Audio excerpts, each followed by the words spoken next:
قتل کرنے کے لیے وہاں پر اس ارادے سے وہ لوگ وہاں پر کھڑے ہو گئے، تو اللہ تعالیٰ کا حکم یہ آیا کہ آپ اپنے ہاتھ میں اپنی مٹھی میں مٹی لیں اور ان کی آنکھوں میں اس طریقے سے ڈالیں کہ پھر وہ لوگ نہیں دیکھ سکیں گے، اور اللہ تعالیٰ کے حکم سے ان لوگوں کو یہ ہوا کہ وہ لوگ پھر نہیں دیکھ سکے، اور رسول اللہ صلی اللہ علیہ وسلم بہت آرام سے وہاں سے نکل گئے۔ تو آیت یہ نازل ہوئی تھی، بسم اللہ الرحمن الرحیم، وجعلنا من بین ایدیہم سدا ومن خلفہم سدا فاغشیناہم فہم لا یبصرون، سورہ یاسین کی یہ آیت ہے کہ اس طریقے سے وہاں سے نکل گئے اور ان کے بیچ میں ایک ایسا سد آ گیا، ایک ایسا حاجز آ گیا کہ پھر انہوں نے ان کو دیکھا ہی نہیں، اور اللہ کے حکم سے، اللہ کی مرضی سے وہ آرام سے وہاں سے نکل گئے۔ تو ایک یہ چیز آتی ہے، پھر ایک چیز ریلیٹ ہوتی ہے قصۃ بدر سے۔ جب بدر کا جنگ ہو رہی تھی تو ہم لوگوں کو سب کو یہ معلوم ہے کہ کفار کی جو تعداد تھی وہ بہت زیادہ تھی مسلمانوں کے مقابلے میں، 313 مسلمانوں کی تعداد تھی جو کہ ان کے مقابلے میں بہت زیادہ کم تھی۔ تو اللہ تعالیٰ کا حکم یہ آیا کہ اللہ تعالیٰ نے کہا کہ 3 کنکریاں اٹھائیں اور وہاں پہ کفار کی طرف ماریں، ایک ان کے دائیں طرف پھر بائیں طرف پھر ان کے سامنے کر کے اس طرح سے ماریں کہ کفار کو یہ لگے گا اس عمل کے بعد کہ ان کی تعداد بہت زیادہ ہے، اور وہ پہلے سے ہی اس روب میں آ جائیں گے کہ مسلمانوں کی تعداد تو اتنی زیادہ ہے، تو پہلے ہی وہ مینٹلی اس چیز کو وہ کر چکے ہوں گے، سوچ چکے ہوں گے، پریشرائز ہو جائیں گے اس طرح سے۔ تو اس کی جو آیت آتی ہے اس کا ذکر ہے وما رمیت اذ رمیت ولیکن اللہ رما، کہ اس کا ترجمہ یہ ہے کہ آپ نے نہیں پھینکا ہے بلکہ اللہ تعالیٰ نے پھینکا ہے، اور یہ اللہ تعالیٰ کے حکم سے یہ ساری کی ساری چیزیں ہوئی ہیں۔ تو یہ اس چیز کو اس میں الیبریٹ کیا گیا ہے۔ رمی سبحان اللہ، ہمارا رب ہمیں دیکھ رہا ہے اور ہر عمل پر ہمارے اللہ رب العزت کی نظر یقیناً ہے، کیونکہ وہ ہمارے شرک سے بھی زیادہ قریب ہے۔ جہان شاہ صاحبہ،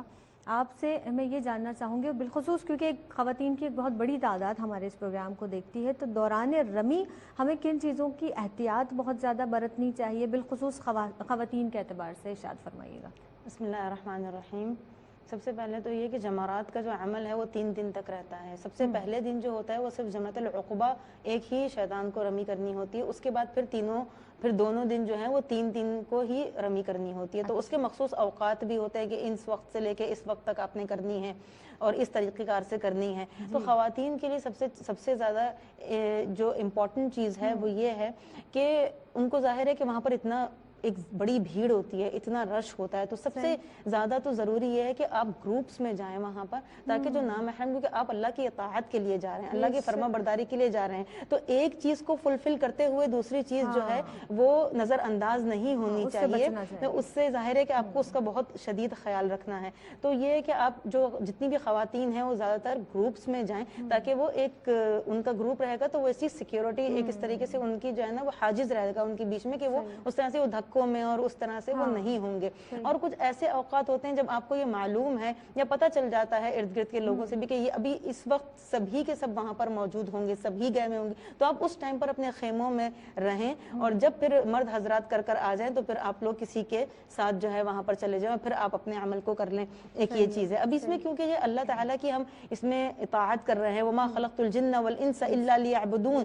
تو اللہ تعالیٰ کی عبادت کو ہر طریقے سے ملحوظ خاطر رکھنا چاہیے، ہر طریقے سے ہر چیز کا خیال رکھنا چاہیے۔ تو ایک یہ چیز ہوتی ہے۔ ایک اور چیز یہ کہ یہ جو جمرات ہیں یہ اصل میں وہ شیطان نہیں ہے، اصل میں وہ چیز نہیں ہے کہ آپ یہ تصور کر کے وہاں پر جمرات کر رہے ہیں کہ یہ شیطان ہی ہے، اور پھر آپ جو ایک غلط طریقہ کار سے وہاں پر ہو رہا ہوتا ہے، کچھ لوگ تو بہت غلط طریقے سے اس کو کر رہے ہوتے ہیں، تو وہ چیز نہ کریں۔ آپ اگر دور بھی ہیں تو اس چیز کو بھی یہ بھی احتیاط میں شامل ہو جاتا ہے کہ اگر آپ دور بھی ہیں تو آپ ایک اندازے سے کنکری مار دیں کہ وہ اس کے دائرے میں بھی اگر چلی جاتی ہے تو وہ آپ کا عمل پورا ہو جائے گا۔ یہ ضروری نہیں ہے کہ آپ اندر ہی جانے کی کوشش کریں، کچھ خواتین ایسی ہوتی ہیں، اور یہ حادثات بھی وہاں پر بہت، اور جمرات کے موقع پر سب سے زیادہ حادثات ہوتے ہیں، جو گر جاتا ہے وہ اٹھ تک نہیں پاتا وہاں پر۔ تو یہ کہ آپ زیادہ اندر جانے کی کوشش نہ کریں، اندازے سے کر لیں، ان چیزوں کا خیال رکھیں۔ جزاک اللہ، بہت شکریہ، اور بہت اہم بات جہان شاہ صاحبہ نے بالخصوص خواتین کے حوالے سے بتائی ہے، اور ان پر عمل کریں گے تو یقیناً ہمیں فائدہ ہوگا۔ اور بہت بہت شکریہ میں تمام ہی پینل کے جو معزز شخصیات یہاں تشریف فرما ہیں، آپ سب کی آمد کا بہت شکریہ ادا کرتی ہوں کہ آپ تشریف لائے، اور میری جانب سے کیونکہ یہ میرے حوالے سے آج کا تعلیمات حج کے حوالے سے آخری پروگرام ہے انشاءاللہ تعالیٰ، پھر ہماری بہت ہی پیاری ہوسٹ سیرش اس کو کنٹینیو کریں گے انشاءاللہ تعالیٰ۔ تو میں بس اللہ کی بارگاہ میں یہی دعا کرتی ہوں کہ دوران گفتگو اگر کہنے میں، بات کرنے میں کوئی غلطی، کوئی لغزش ہو گئی تو پروردگار ہمیں معاف فرمائے، اور بس یہ بہت دل سے یہ دعا ہے کہ اللہ تعالیٰ ہمیں بھی وہاں پر جا کر طواف کعبہ کرنے والوں میں شامل فرمائے۔ تو اللہ کے حضور یہی آخری جو ہے میرے اس پروگرام میں پیش کرنے کا مقصد یہی تھا کہ یہ دعا بھی میری اس پروگرام کے توسط سے جو ہے پوری ہو جائے کہ میرا بگڑا وقت سنوار دو، میرا